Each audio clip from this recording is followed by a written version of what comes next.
Today's conversation is something deeply human and something often misunderstood, so much so, and that conversation is around sex.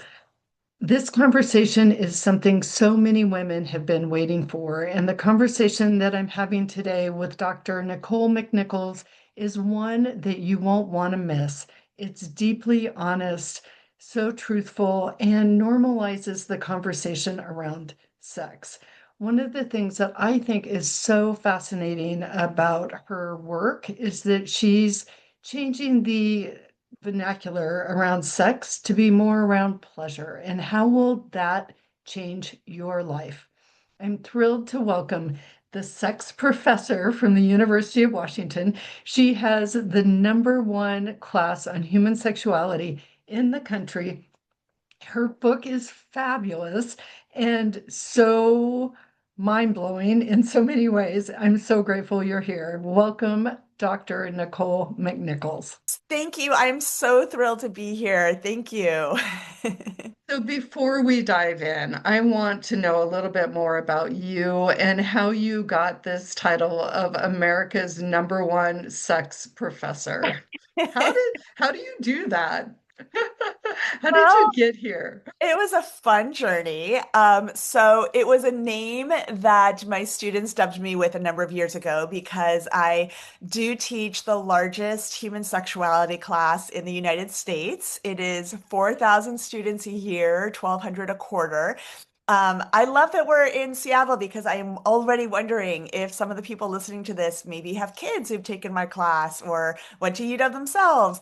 And so essentially, I got my PhD in psychology, graduated in 2009, and really my goal was to set out and help people struggling with this loneliness that I saw sort of pervading our culture. And it was coming from all different angles. We are so disconnected because of technology, because of the pace of our lives. And I really wanted to help people to feel more connected to themselves, their own emotions, feel a sense of embodiment, which I knew could then help other people, them connect with other people and strengthen the relationships that are so critical to our well-being, right? We know that the #1 predictor of longevity in life is social support. And so I set out to do that. Sex was never on my bingo card, right? I Funny to me, here you are, you have this amazing, huge had title, so you're so popular, but you never thought you would be doing this. be doing this. And I had TA'd for the professor that had taught the class for about 30 years before me in a smaller form.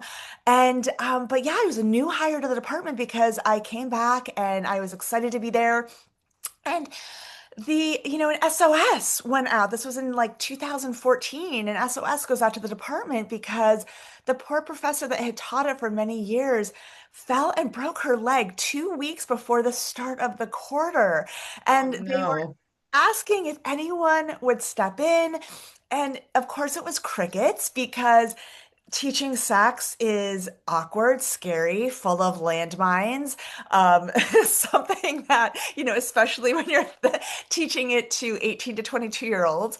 I wanted to kind of establish myself in the department. So I volunteered, I joke, Katniss Everdeen style, offering myself as tribute. And I just kind of never looked back. I stepped in. It's wild that first quarter, the professor was absolutely amazing. I mean, it was literally her on the phone for 2 hours every night with me, teaching me the material, teaching me exactly the nuances of all the data in the lecture. And I taught it, and I just quickly realized that students were so curious for this information. They so desperately wanted information. They were coming into my classroom with so much misinformation, so much shame, so much stigma. And I quickly realized that by teaching them about their bodies, about how to form healthy relationships, about how to experience pleasure, and even just why pleasure needs to be prioritized to begin with, that I just noticed a transformation within them. And they were less they were less disconnected by the end of the quarter. They were happier. There was a sense of lightness. There was a sense of community within the classroom. And so I quickly realized, wow, this is an important topic, right? We treat sex as if it's a treat in society, as if it's something that, we have to get lucky before we have, if you even think about the language behind it. And we kind of put it in this general category of pleasure overall, which in our, country that has these puritanical roots, we tend to view as something that's superfluous. And so it just became so immediately obvious to me how important pleasure was, how important connection was, how important knowing your body, your desires, your fantasies, your kinks, if you have them, came to being able to feel empowered and confident. And ultimately, students were less lonely. So I never thought that teaching students about sex and their bodies and empowering them with that sexual self-confidence would serve this purpose that I originally set out to do, which was to help people feel less lonely. But it actually was so clear at that point that it was such a powerful tool. So, So that's fantastic because I just think about when I was that age, I knew nothing. And it's just so beautiful that you're teaching students about their bodies at this age so that they can move forward in more confidence, which we're going to get to. But Nicole, you talk about everything, and I mean everything in this book and in your class. What's taken you back, just or embarrassed you? Before we dive into the book, I just want to know. I've got to know. well, okay. So why not start with, I always love the awkward question first, which is what has embarrassed me, right? Because, and I say this in my book, my students, love to project this fantasy onto me that I am going home after a lecture every night to my husband who's chained to the bed, and that I'm this wild dominatrix, and that I must have an OnlyFans account, and that Um, and so, who am I to disrupt their fantasy, right? But I do, But I you do point do. out to them that I'm sorry I don't live up to this ideal that you wish you had. I'm actually just a normal person. I've been married blissfully to my husband for 22 years. I have three children, and so, but that's put me in a position where I feel like a lot of the advice I give, first of all, it's all backed by the research, by so much incredible data that we have from sex research. But it also shows that we do not need to be having wild, performative, crazy sex in order to be fulfilled.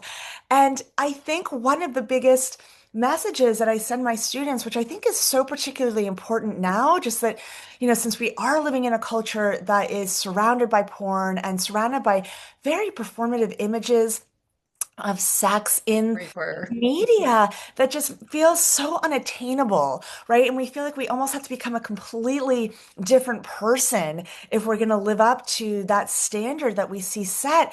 And so teaching my students actually know sex just needs to be connected, right? It needs to be authentic. You need to feel like you are being forthright in what feels good to you, what excites you, feel confident in communicating that to a partner, be open to the fact that it will change and inevitably evolve over time, and that perhaps most importantly, it does not need to be this spontaneous affair where it's only hot in the beginning, where you can't keep your hands off of each Yeah. other, and where your partner's coming in the door and you just want to tear their clothes off. That is such an unrealistic vision of what good sex is and looks like, especially in a long-term relationship or marriage. So teaching my students that we have so much data showing that when you come to a sexual experience where you have set the mood, where you have made plans, where you have not just said, okay, at 8 p.m. we're going to unload, in the middle of cleaning the dinner dishes, we're going to hop into bed, which is not helpful advice and does not take into account the fact that we need to be able to sync and calm down our nervous systems and connect with the nervous systems of our partners.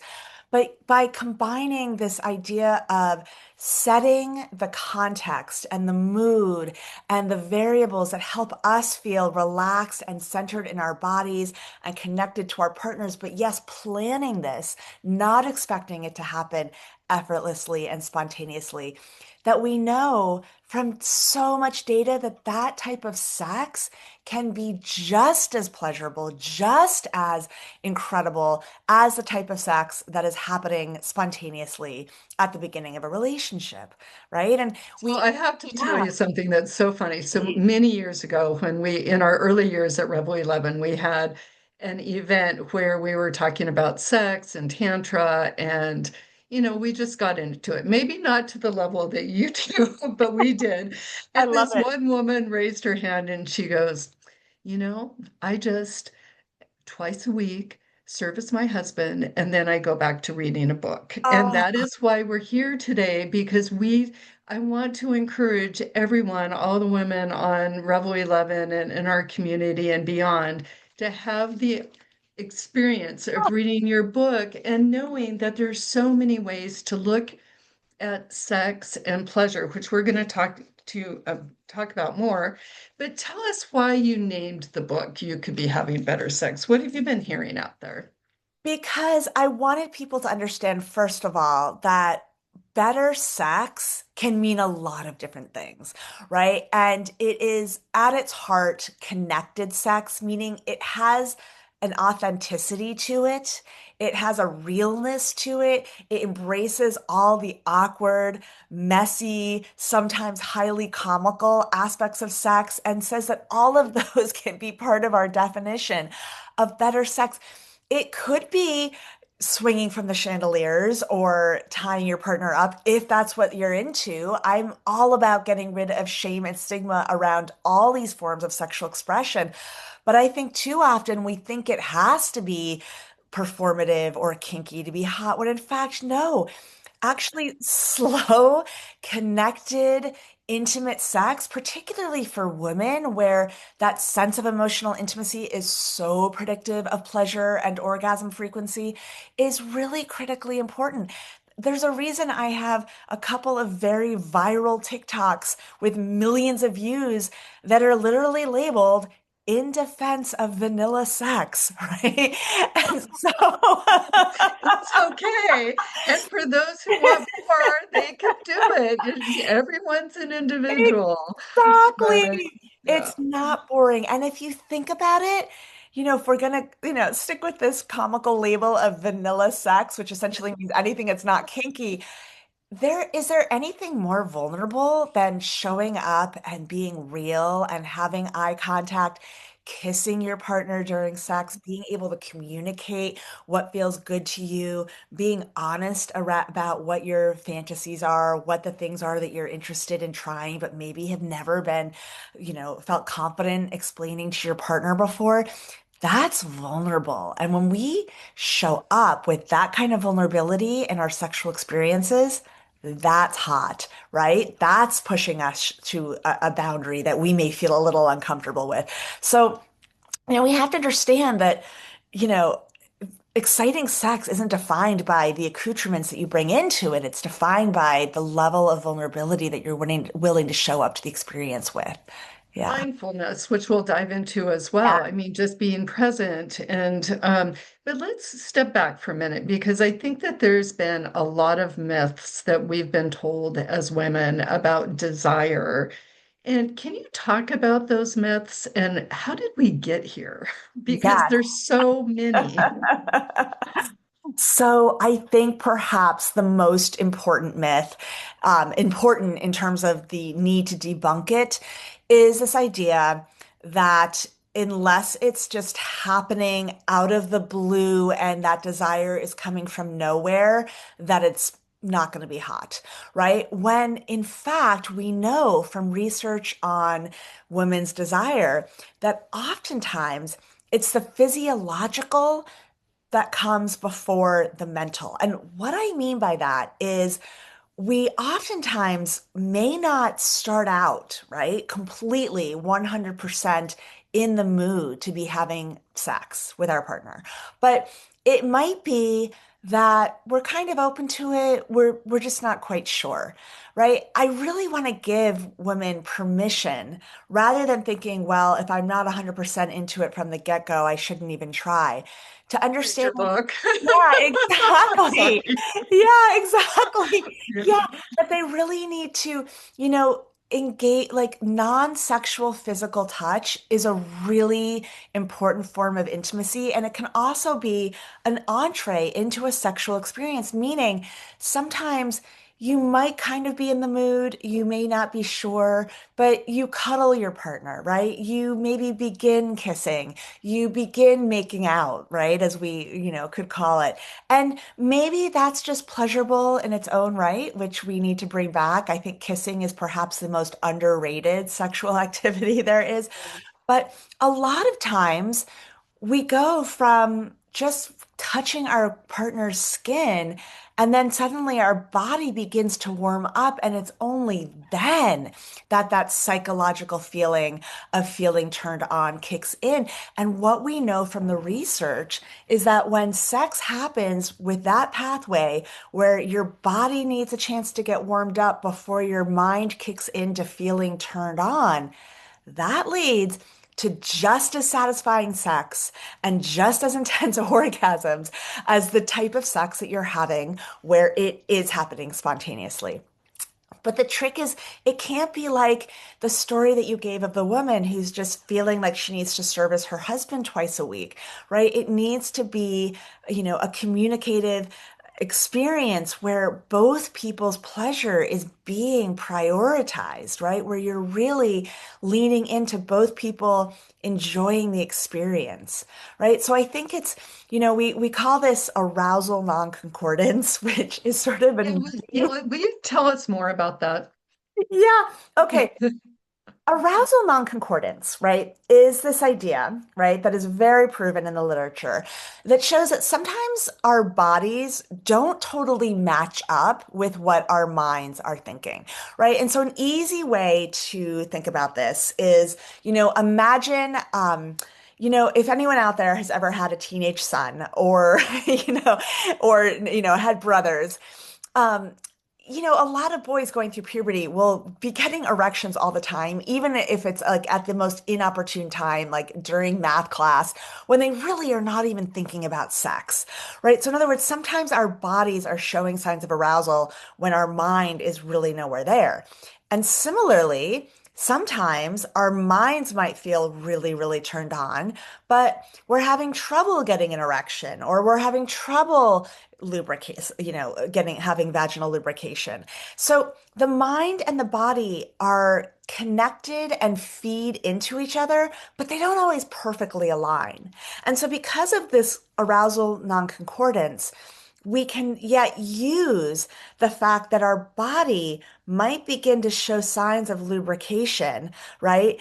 And it's only after we've started lubricating or, getting wet that when we don't even realize it's happening, that then later our brain looks at the signals happening in our body and then makes the judgment, and this is all happening unconsciously, that now you feel turned on. In other words, it's reading what's happening in your body and then using that as psychological knowledge to take you into the state where you feel turned on, which is why sometimes touching our partner will help our bodies get turned on. And then once our bodies get turned on, our mind follows, so to speak. And this is when we place this idea in the larger cultural context, right? We do need to be careful because of course, with the Me Too movement and with, this crisis of sexual assault across college campuses, no person, right? No woman should be agreeing to sex that she does not want, right? That is certainly never the message that I want to give. But part of the sort of unintended consequence that maybe has not been as helpful is that if you are in a long-term partnership and you are, sort of in the mood, sort of not, that doesn't mean that you should say no to the experience. You don't have to be 100, in other words, you could try, experiment, knowing that if it's not working, you can just kiss and cuddle and try another night. But it's okay to begin. And, an analogy I often give that a lot of people often find helpful. Sometimes we really don't want to go to the gym, right? It seems exhausting. Right. You've had a So, long so day, true. right? It's like, oh my God. But then you get there and your blood starts flowing and those endorphins kick in. And you're like, okay, this feels really good. I'm really glad I'm here now. And Yeah. afterwards, you have that afterglow. And so sometimes sex can be a little bit like that, right? So And one thing that's that okay. And that's, yeah, absolutely, because we've all experienced all of that, right? But one of the most important things that I have taken from your book, we always call it sex, and we're going to go have sex. But you have turned this 180 degrees around, and you talk about pleasure, and Yes. that sex does not, well, there's sex when you just want to have sex and you go do your thing. But if you think about it, particularly for people in longer term relationships, that this is about pleasure, that Yes. totally twists your mind to like, oh, I'm going to go experience pleasure for myself. So talk Yes. talk to me about like not only does that pleasure help your body, your mental health, your relationships, but it also helps in longevity. Yes, it does. It absolutely does. So, first of all, yes, right? We tend to think of sex as a treat, something that we have to earn, right? That it's, not central and core to our well-being. But the reality is that sexual pleasure and sex in general is predictive of longevity. It's predictive of cardiovascular health, immunity, protecting Amazing. against degenerative diseases. New literature that just came out literally a year ago about its brain protective mechanisms. So it's incredibly important as a source of, we see all of these newfound interest on this idea of health span, right? Not just lifespan, but how long you're going to stay sort of healthy and active and vibrant.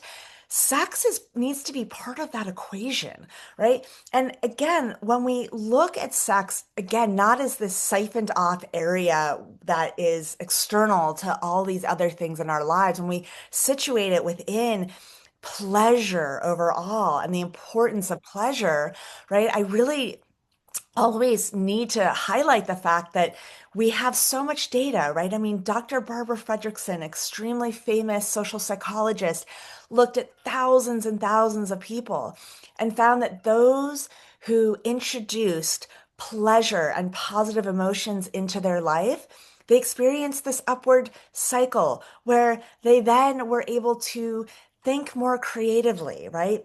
Have come up with more creative solutions to whatever problems they may have. They had an outward turning, broadening effect where they connected with people and formed social support that they didn't have before, which of course led to more life satisfaction, more Absolutely. happiness, which just feeds in.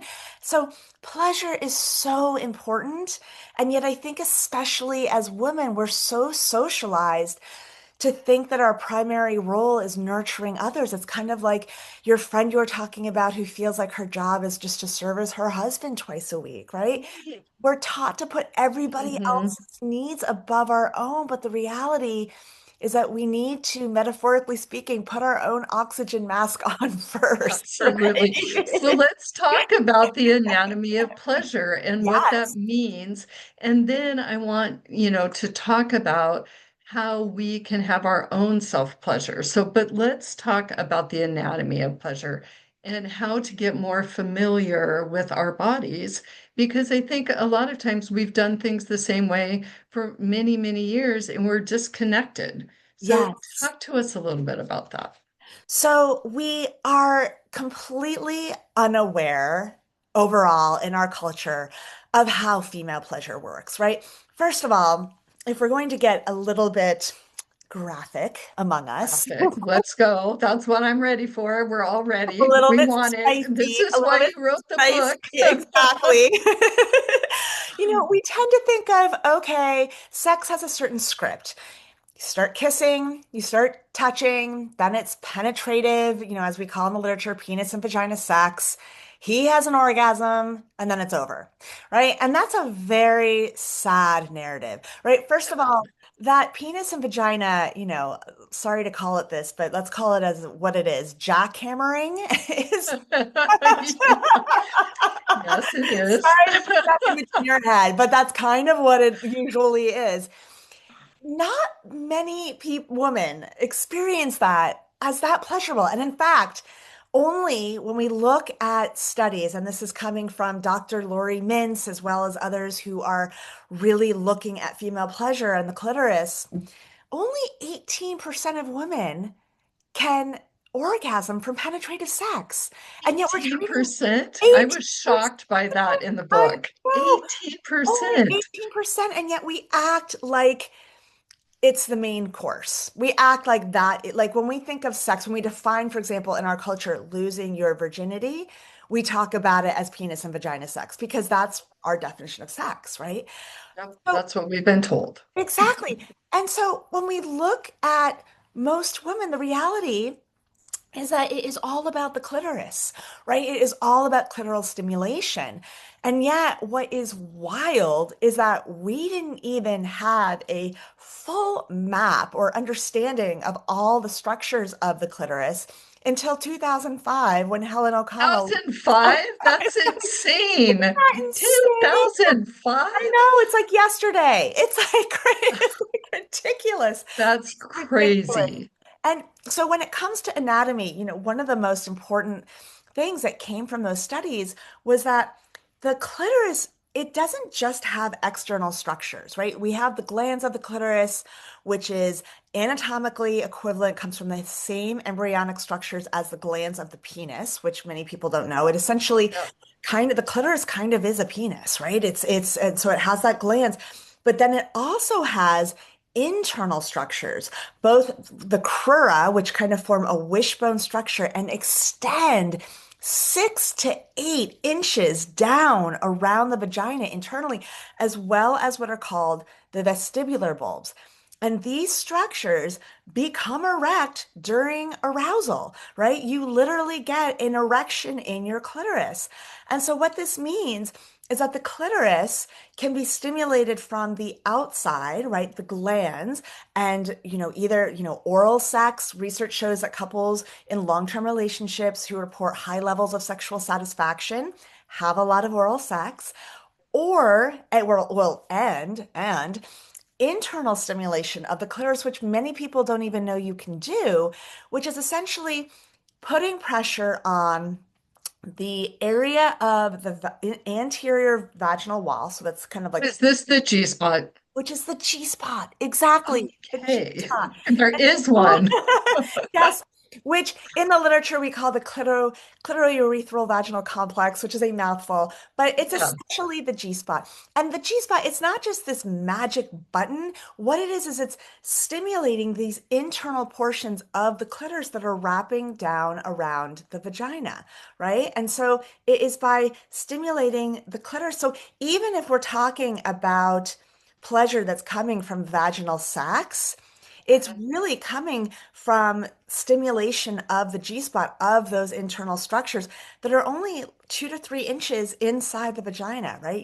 Which is why, but yet, what do we see in porn, right? What do we see in the media? It's this idea of a person that has a giant penis thrusting way deep into the vagina where there are literally no There's endings. nothing there, right? And you said that, I mean, I thought this was interesting too, that we all think that, penises are so long, but they're actually, what's the average? 5.5 inches, Five right? and a half Yeah, inches. exactly.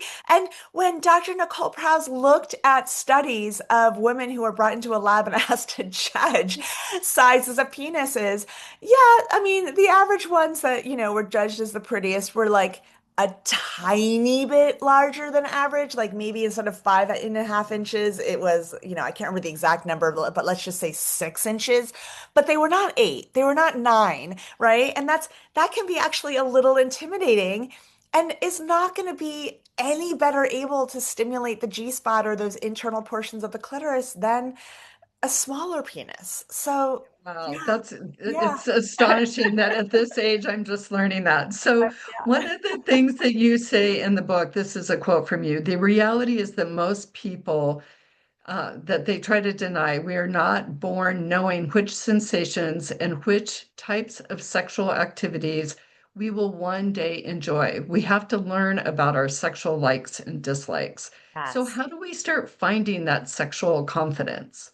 So, this is where I really love to tell a story that was relayed to me by my friend Julie Gottman. And she and her husband are the The founders of gurus Gottman. Yeah, the guru. from the Gottman group. Exactly, the Gottman Group. And she, had a patient, right? And it was actually they were seeing a couple. And the couple, again, they were having similar to what you described with your friend, sort of scheduled weekly sex, and it was really just about his pleasure. He had grown up watching a lot of porn, so it was very scripted according to sort of this rough sex that did nothing, absolutely nothing to please her.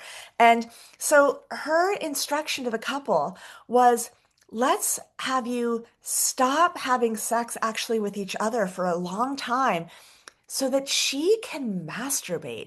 She can figure out what feels good to her body. She can figure out what fantasies are coming to her head when she's masturbating that she may want to bring into the bedroom. She can understand what her clitoris feels like, how it responds. And it was after it took almost a full year of that before she was Amazing. able to feel the confidence to be able to show up in the bedroom and explain that to her husband, but it completely healed them of these problems that they were having, right? She was able to understand, feel empowered about her body. He learned that what he had been seeing in these scripts and porn was actually not representative at all of how women's bodies respond. And they were able to have really pleasurable sex. So, I mean, this brings us back, the answer to your question is women need to be masturbating. And, what we find is that when you look, a lot of people think that, oh gosh, if I'm married or if I'm in a relationship, masturbating isn't that going to take away from the sex with my husband? Actually, we find it is actually complementary, right? The more women masturbate, the better able they're to experience, the better able they are to experience pleasure with their partner, right? So, Because yes, they know what they like. exactly. Maybe for the first time, like that woman that you just gave the example Exactly. of. Exactly. And Mhm. even if you're just looking at sheer frequency, women who masturbate actually have more sex with their partners, not less. So it's really something that, yes, we've, historically just been given this message that female sexuality, outside the context of sex with a man is shameful, dirty, something that shouldn't be prioritized.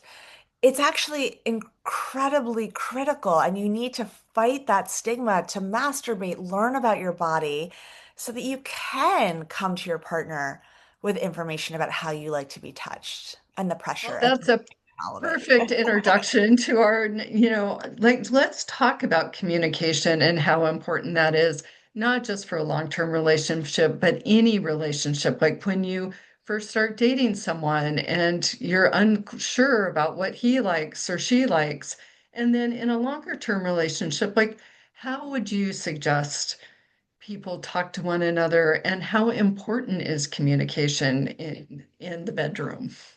So I think we're all very used to hearing that communication is key, right? And that is extremely true. But the problem with this common advice is that we're not really given details about what that communication looks like or how it unfolds, right? And so, starting with, the example of people who might be newly single or, are just getting back out there, maybe are divorced or maybe are, starting out their journey and dating.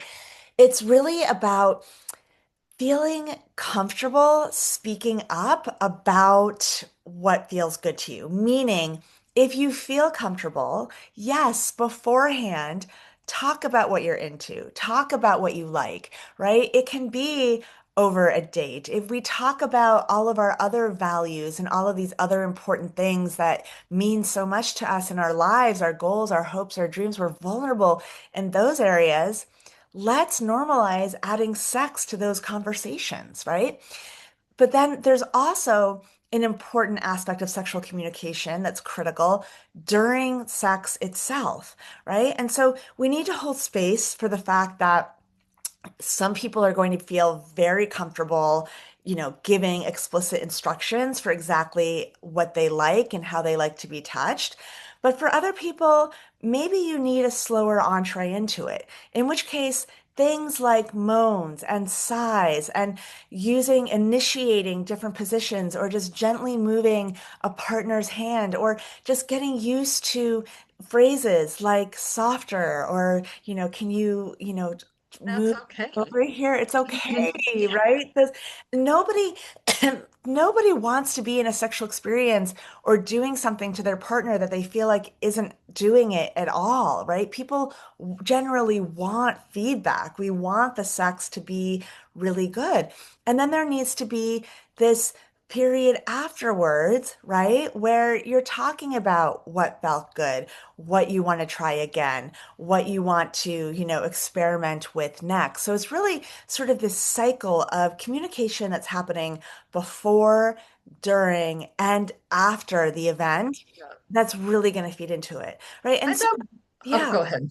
Yeah. And then I was going to say for couples that are in longer term relationships, right? You need to be having conversations, right? Yes, in the bedroom and yes, giving that feedback, but also taking time when you have your clothes on, when you're not feeling vulnerable or just about to have sex, where you ask each other. I always think that starting with a question like, what's the best sex we've ever had, right? Like, let's focus on what were the things that really worked for us. Because, there might be a tendency to start out with all the things that you hate, but we know from the literature that actually positive sexual communication, what we want more of, tends to work better than punishment, right? We're all taught with our kids, like positive reinforcement. That's what, that's the secret, right? Right.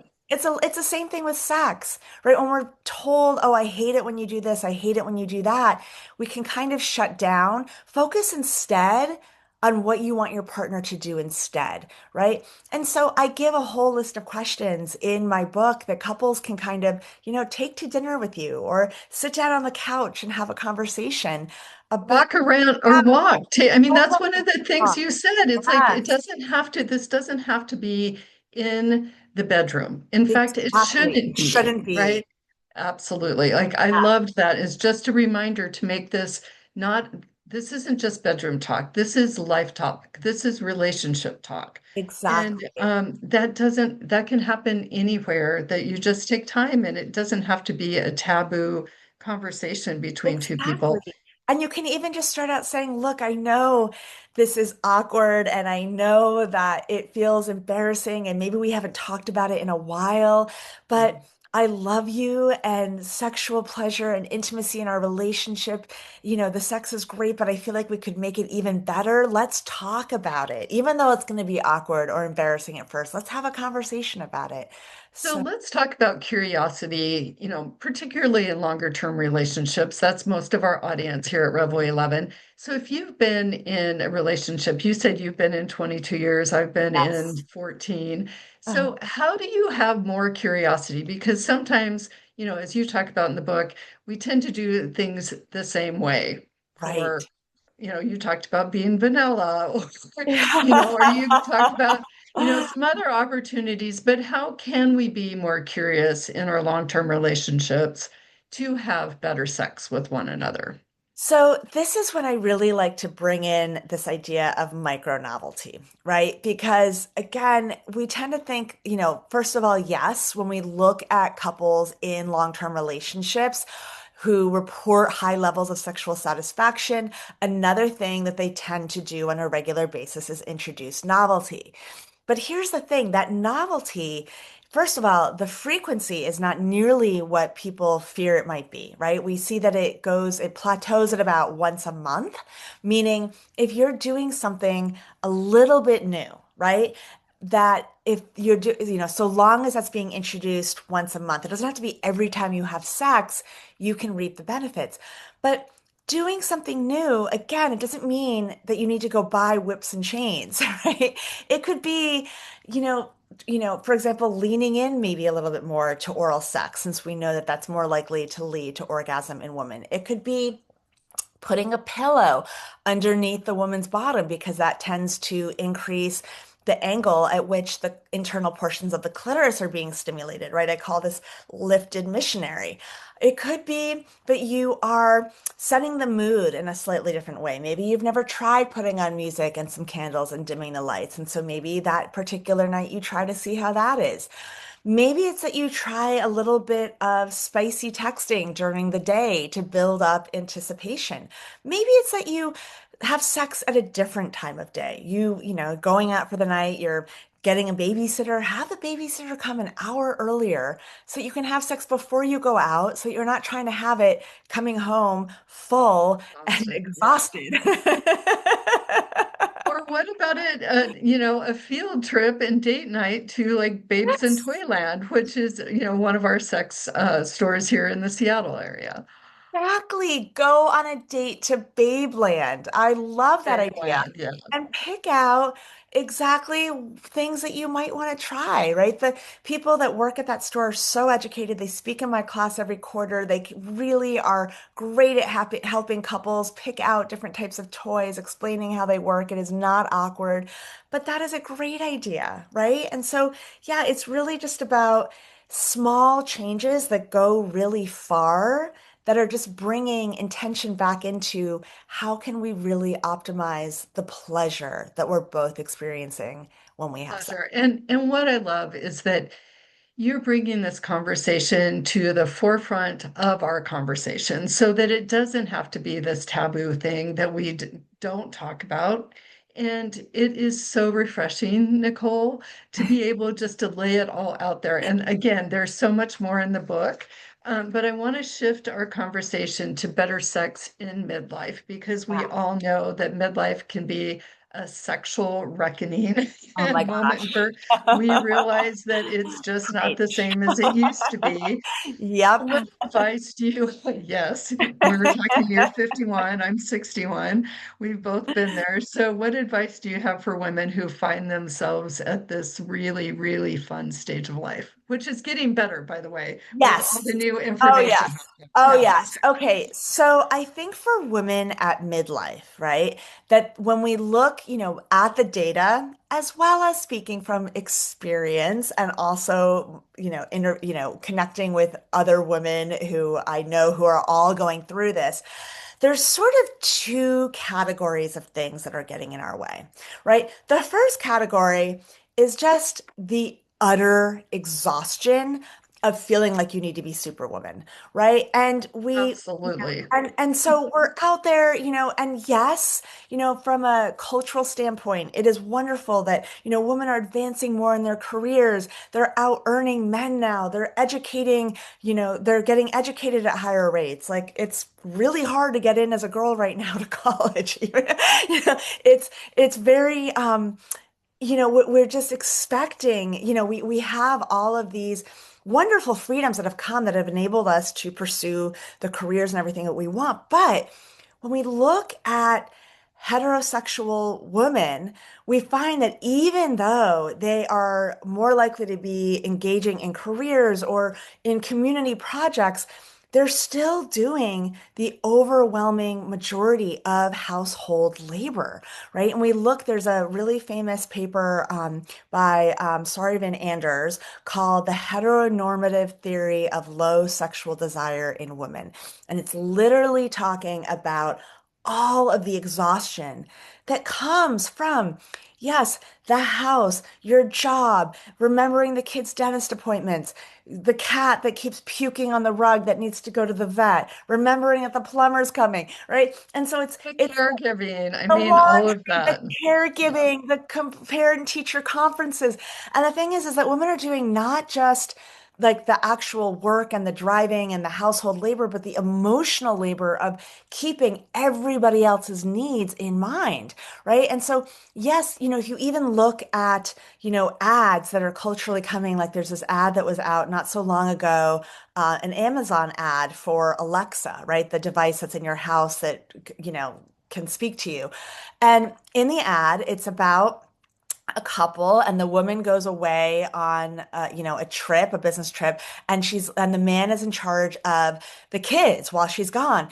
And what she's done is she's programmed the Alexa to tell him exactly what he needs to do at exactly which time, right? And so we look at an ad like that and we're like, oh, how cute, how charming. But what is it saying, right? It's saying that it's still like, think about it. She's going on this business trip and yet she's had to take all the time to program the Alexa. Why can't he be holding those things in his head, right? That is emotional labor that goes unrecognized, right? And so there's just, I think, if you look at that, right, it's making women exhausted and it can also make you a little resentful, right? If you feel like your own needs, your own, desires are kind of getting squashed down because of all these obligations you have to all these other and look, social media is not helping. We see all these Instagram feeds from mommy influencers and women who have perfect homes. It's like we're made to think like we have to do it all perfectly. And so I'm saying that that exhaustion and that pressure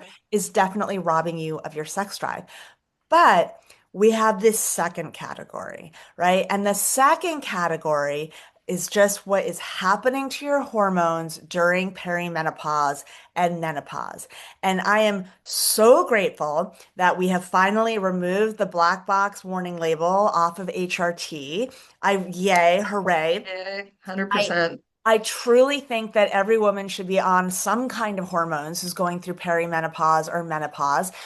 There are, still so many doctors that are not up to date in the most recent research and are looking to this 2002 study that claimed that HRT was dangerous and could cause breast cancer, when in reality, when they dove deeper into that data, it was found that that was really only for women who were like 95 or older, right? Who probably shouldn't be on HRT. It's just Anyway, not, it right. was no reason. Yeah, exactly. And so but when you look at women who are younger than that, it actually has all of these incredibly positive health benefits, cardiovascular health, it's good for your bones, and and as well, and also your brain, right? It is going to introduce, it's going to make you better able to lubricate. It's going to make you better able to feel a level of desire that used to be yours. And in addition to, progesterone and estrogen, there's so much research coming out on the efficacy of testosterone, right? We tend to think that testosterone is a hormone that is only found in men. Actually, women have a little bit of testosterone, not as much as men, and it is directly tied to things like mental focus and sex drive and your ability to feel sort of confident and empowering. I'm on all of these hormones, and I will tell you, if it wasn't for HRT and if it wasn't for the testosterone pellet that I have, I would have never written this book.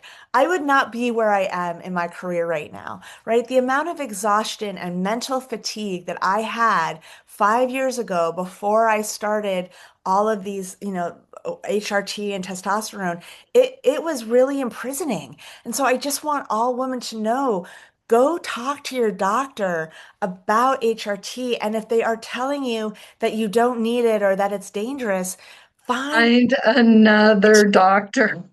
well, yes. So I am also on all of those. I just started taking testosterone due to Dr. Kelly Casperson's conversation with us a couple of months ago. I feel so much better. I have more energy. My partner just said, "Wow, you've got so much more energy than you used to." There have been so many other benefits, and the long-term benefits, Yep. like Nicole said, are phenomenal. Yep. Brain health, heart health, osteoporosis. So Yep. get on it. Again, if your doctor is not prescribing this, get another doctor. Exactly. So, anything else that you want to add about women's health in midlife and sex? Because I think this is where, like I said, so much of us are at right now, and there's so much help out there.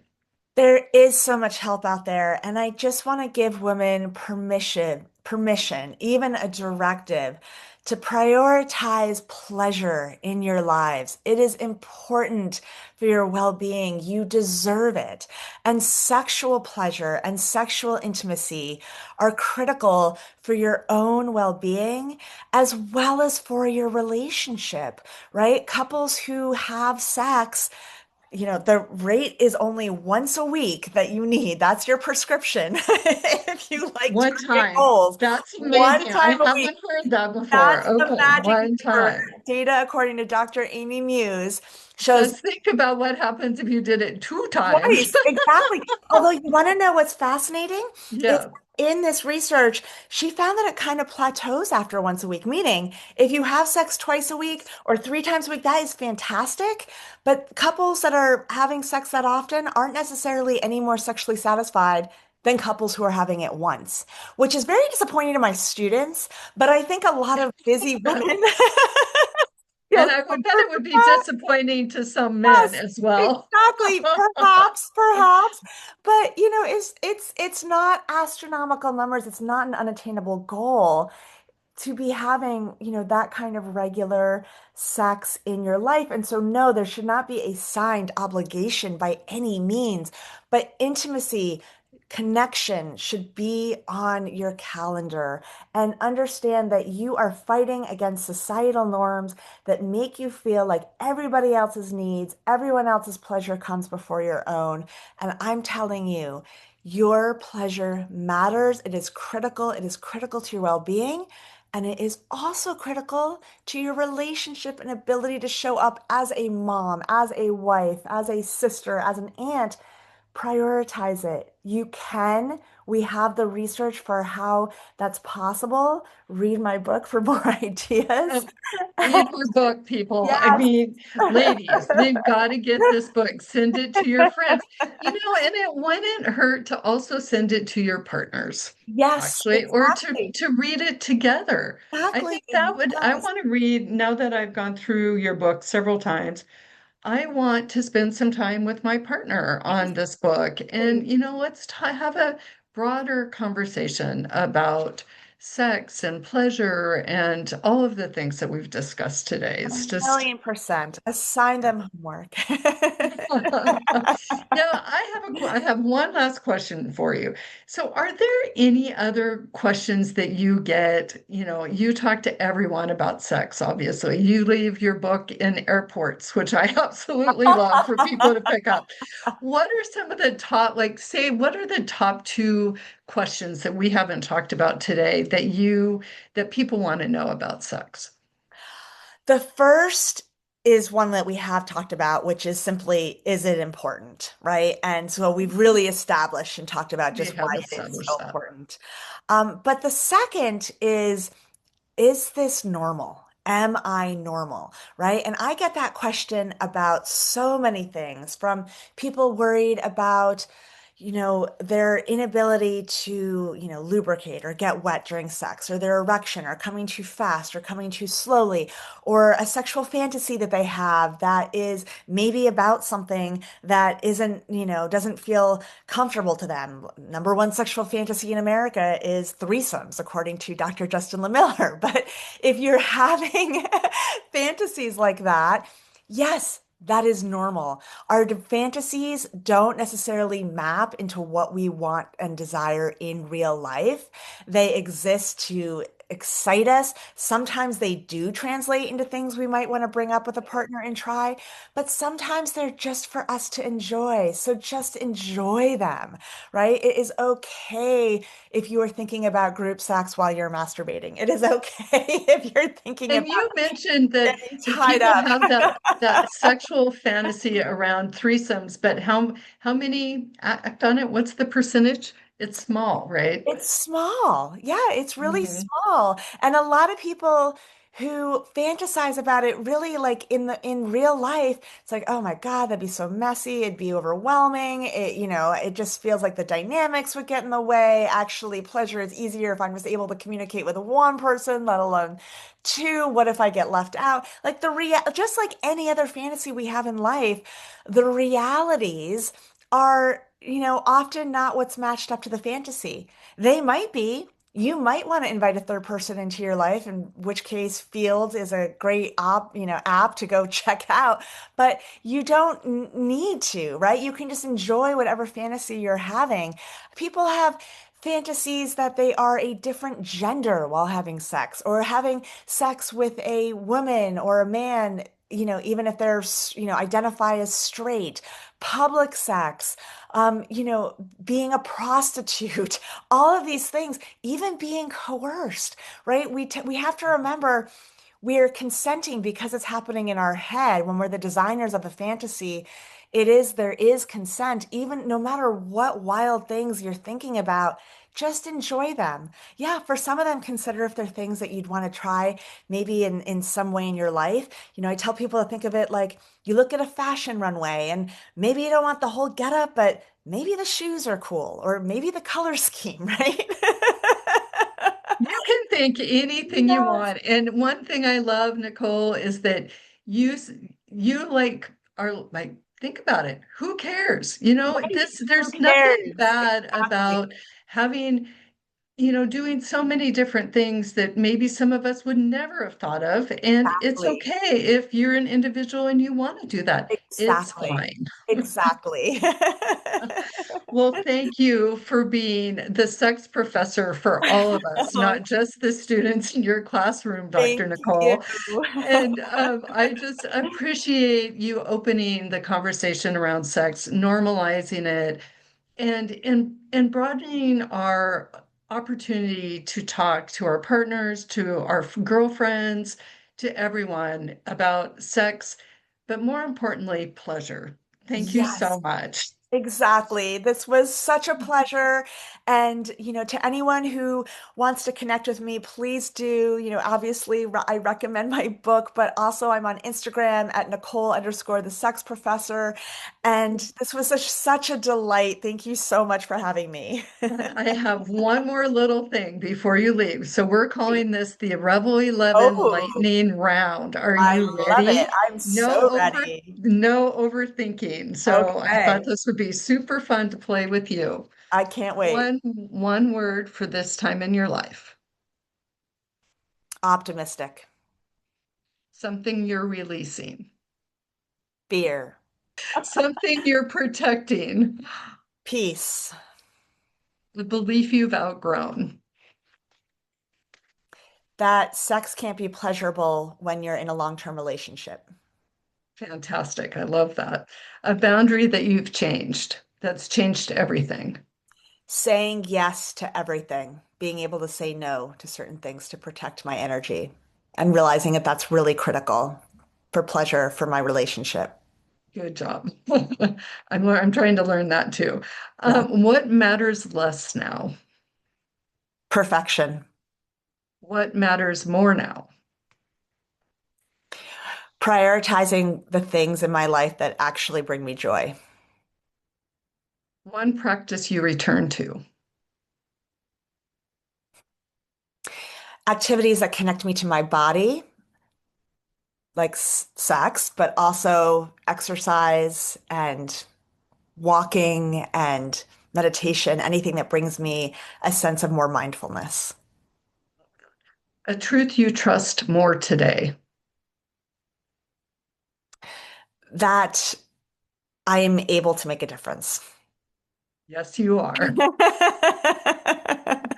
Something on your mind recently.